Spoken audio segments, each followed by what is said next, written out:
문화저널 21 독자 여러분, 이슈브리핑 시청자 여러분 안녕하십니까? 아나운서 배소입니다.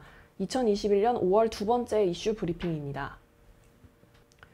코인 투자를 두고 말이 많은 테슬라 최고 경영자 일론 머스크가 이번엔 비트코인을 팔지 않았다고 트윗에 올리며 코인 시장이 출렁이고 있습니다. 앞서 머스크는 한 트위터 이용자가 비트코인 투자자들은 다음 분기 머스크가 비트코인 전량을 팔아치웠다는 사실을 알았을 때 자책할 것이지만 나는 비난하지 않을 것이라고 말하자 인디드라는 긍정적 뉘앙스의 글을 올렸는데요. 미국의 언론들도 머스크가 보유하고 있던 비트코인 전량을 매도했을 수 있다는 점을 보도하면서 코인 시장은 일제히 큰 폭의 하락세를 피하지 못했습니다. 논란과 폭락세가 이어지자 한 트위터가 머스크의 트윗 이후 비트코인 가격이 20% 하락했다. 사람들이 화가 난 이유가 궁금하지 않나라는 글을 올리자 머스크는 테슬라는 비트코인을 하나도 팔지 않았다고 답변을 남겼습니다. 일론 머스크의 이런 트윗 하나로 코인 시장은 종류와 종목을 망라하고 다시 반등의 힘을 얻고 있습니다. 대표 종목으로 불리는 몇몇 코인은 전날 대비 약 15% 가까이 폭락하다 머스크의 트윗 이후 10% 넘게 반등하는 양상을 보이고 있습니다. 유명 인사의 말 한마디에 수백조 원의 시총이 증발했다 복귀하는 전자코인의 투자 환경이 비정상적이라는 이야기는 꾸준히 제기되어 왔는데요. 가상코인은 자체의 값어치를 따질 수 없는 데다 현실에선 수요가 없는 막대한 코인 공급으로 가상의 휴지 조각에 너무 많은 투자금이 쏠려 있는 게 아니냐는 지적까지 다양한 논란을 일으키고 있습니다. 여기에 유명인의 트윗과 루머에 값어치가 막대하게 휘둘리면서 과연 전자코인이 미래의 화폐를 대체할 수 있는지 여부에도 회의론적인 시각이 늘고 있습니다. 아모레퍼시픽그룹의 장녀 서민정 씨와 홍정환 보광창업투자심사총괄이 결혼 8개월 만에 합의 이혼한 것으로 알려졌습니다. 두 사람은 지난해 10월 19일 서울 신라호텔 영빈관에서 결혼식 올린 이후 약 8개월 만에 합의 이혼하기로 했는데요. 범삼성가인 보광그룹과 아모레퍼시픽그룹이 사돈지간이 된다는 소식에 세기의 결혼이라고 화제를 모았지만 두 사람의 결혼 생활은 1년을 가지 못했습니다. 구체적인 이혼 사유는 알려지지 않았는데요. 아모레퍼시픽그룹 관계자 역시도 이혼은 사실이라면서도 개인적인 부분인 만큼 구체적인 사항 등은 확인할 수 없다고 밝혔습니다. 앞서 2월 서경배 아모레퍼시픽그룹 회장은 홍 총괄과 차녀 호정 씨에게 각각 아모레퍼시픽그룹 보통주 10만 주를 증여한 바 있지만 4개월 만에 해당 주식 10만 주를 회수한 것으로 알려졌습니다.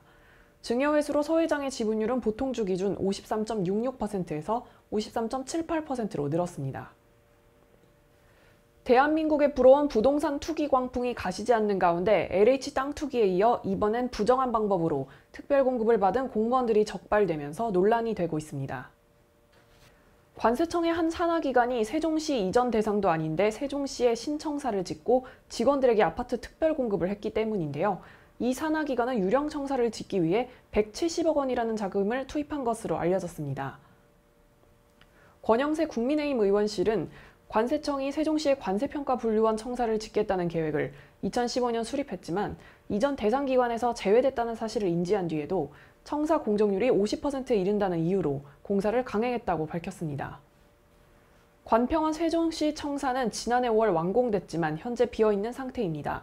관평원 건립도 문제지만 더 큰 문제는 직원 다수가 이를 빌미로 세종시 아파트를 특별 공급받았다는 점입니다. 세종시에 분양을 받게 되면 수억 원 이상의 시세 차익을 얻을 수 있어 공무원들의 특별공급 제도가 꾸준한 논란이 되어왔습니다. 권 의원에 따르면 관평원 직원 총 82명 중 49명은 2017년 5월부터 2019년 7월까지 세종 아파트를 특별 공급받아 최초 분양가의 2배에서 3배까지의 시세 차익을 챙겼습니다. 관세청은 특별 공급을 위한 신청사 건립이 아니었다고 의혹을 부정하고 있지만 논란이 확산되자 김부겸 국무총리는 위법 사항을 확인하고 취소 가능 여부에 대한 법적 검토를 하라고 지시했습니다. 지난 4월 11일 제102주년 대한민국 임시정부 수립 기념식에서 김원웅 광복회장의 멱살을 잡아 논란이 된 독립운동가 후손 김임용 씨가 광복회에서 제명됐습니다. 광복회 상벌위원회는 지난 14일 김 씨에게 최고 수위의 징계인 제명을 결정하고 징계 처분장을 발송했습니다. 징계 이유는 품위유지 의무 위반, 광복회장실 무단 침입, 광복회원 명예실추행위 등입니다. 김 씨는 대한민국 임시의정원 의장과 대한민국 임시정부 국무위원 등을 역임한 김붕준 선생의 손자인데요. 그는 김원웅 회장이 정치적으로 편향된 활동을 하면서 광복회의 정치적 중립과 명예를 훼손하고 있다며 김 회장의 사퇴를 요구해 왔었습니다. 김 회장의 멱살을 잡은 데 대한 상벌위원회 출석 시에는 회의의 언론 공개를 요구하며 몸싸움을 벌이는 등 마찰을 빚기도 했는데요. 이번 징계는 상벌위 직권으로 결정됐습니다. 김원웅 광복회장은 21일 오전 국회 소통관에서 20일 방송된 TV조선의 탐사보도에 대한 반박 기자회견을 열고 TV조선이 8,300명 광복회원 중 극우 성향 20-30명 회원 주장만을 의도적으로 부각했다고 지적하면서 절대다수의 회원들은 광복회가 아니면 누가 친일 청산을 주장할 수 있는가라며 어느 때보다 강도 높은 자긍심으로 단결되어 있다. 최근의 사소한 소라는 광복회가 정체성 확립 과정에서 오는 진통이라고 생각한다고 말했습니다. 나경원 전 자유한국당 원내대표와 이준석 전 미래통합당 최고위원이 20일 국민의힘 당대표 출마를 각각 선언했습니다. 나 전 원내대표는 쇄신과 통합을 통한 대선 승리의 필요 충분 조건을 모두 성취해 정권 교체를 이루겠다고 강조했고, 이 전 최고위원은 단도직입적으로 말하겠다. 당대표가 되고 싶다며 포부를 밝혔습니다. 이날 나경원 전 원내대표는 국회 소통관에서 이준석 전 최고위원은 국민의힘 중앙당사에서 각각 당대표 출마 선언을 했는데요.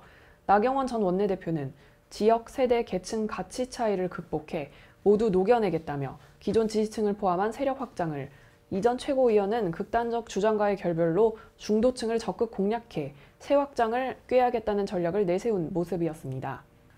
나 전 원내대표는 모든 야권 후보의 역량을 하나로 통합해내야만 한다며 이번 당대표의 책무는 국민의힘은 물론 대한민국의 운명마저 결정할 만큼 막중하다. 단순히 경륜과 패기만으로는 감당할 수 없다. 지혜, 정치력, 결단력이 요구되는 자리다. 그래서 감히 나섰다고 말했습니다. 출마 선언을 한 나경원 전 원내대표는 호남으로 향해 첫 공식 일정을 시작하기로 했습니다. 이 전 최고위원은 젊은 세대 공약을 중점으로 내세우며 미래 세대를 위해 당이 바뀌어 가야 한다는 메시지를 꺼내들었는데요. 젊은 세대에게 약속해야 할 것은 개방이고 경쟁이라며 자신이 당대표가 되면 능력 있는 사람이라면 누구나 자신의 실력을 바탕으로 활동할 수 있도록 경쟁 선발제를 주요 당직에 도입하겠다고 밝혔습니다. 코로나19 신규 확진자가 좀처럼 줄어들지 않는 가운데 정부가 현행 사회적 거리두기 및 5인 이상 모임 금지 조치를 5월 24일부터 3주간 더 연장하기로 했습니다. 불필요한 외출이나 모임을 자제해 주시고 방역수칙을 더욱더 잘 준수하시면서 다음 시간까지 건강히 보내시기 바랍니다. 감사합니다.